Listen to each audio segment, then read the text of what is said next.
Thank you, committee members. My name is Mark Ludwig. I'm here from St. Louis, Missouri, where it was 71 degrees today, and I was told that this would be a fun city to come to. Was basically talked into coming by Derek just to tell a little bit of my story. I'm just a dad who wanted time with my son's an Uber driver.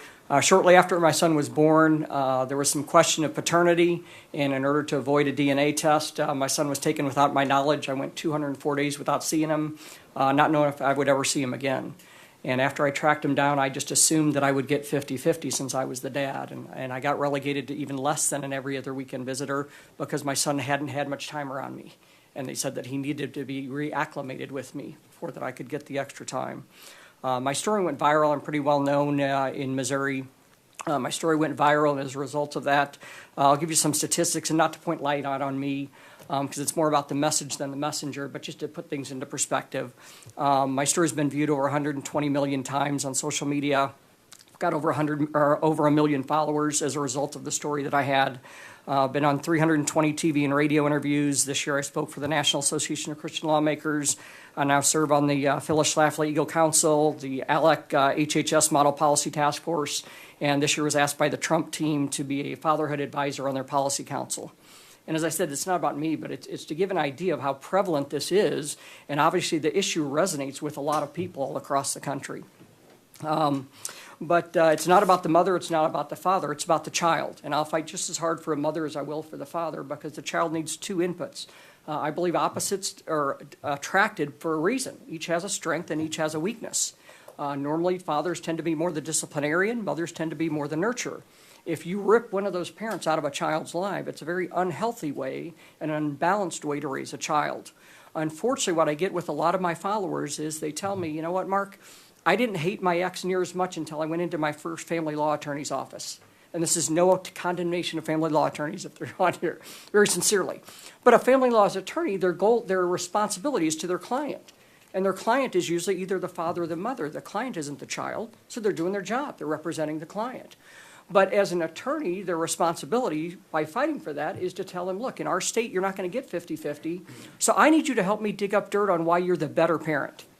And as Derek said, I don't think there is a better parent. You know, my son's mother and I do not agree on a lot, okay? But that's still his mom.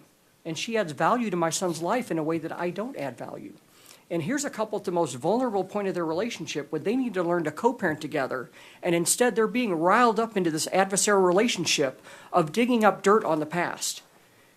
If any of you have been through a divorce, when you think of your ex and the worst times of your divorce, do you think of co-parenting real nice with that person? Probably not. And so as a result, we're digging up the worst of the worst. And what ends up happening from the child's perspective, they have a dual trauma. Trauma number one, mom and dad aren't together. They don't know how to articulate that they're confused, but it's very confusing for the child who grew up with both parents. But trauma number two is the bad one. Trauma number two is, why is one parent the superior parent and one is the inferior parent?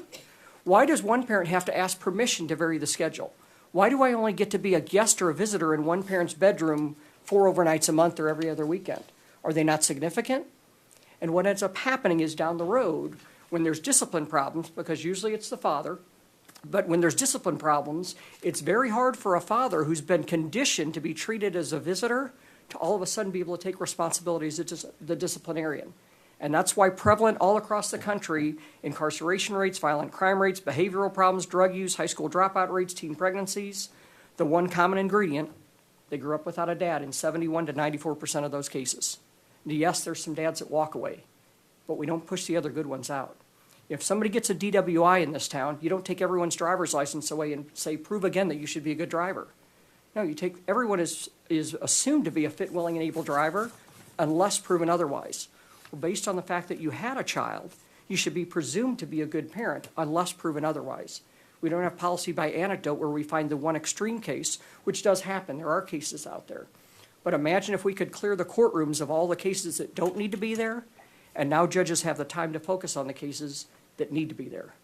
So I just ask for you to take consideration of this, because I'll tell you what, there's a lot of kids in North Dakota right now that I promise you tonight are going to come home from school and wish they could see their dad when they came home from school and tell them about their homework too. So thanks so much. I appreciate it. And if you have any questions. Any questions for Mr. Ludwig? Senator Paulson.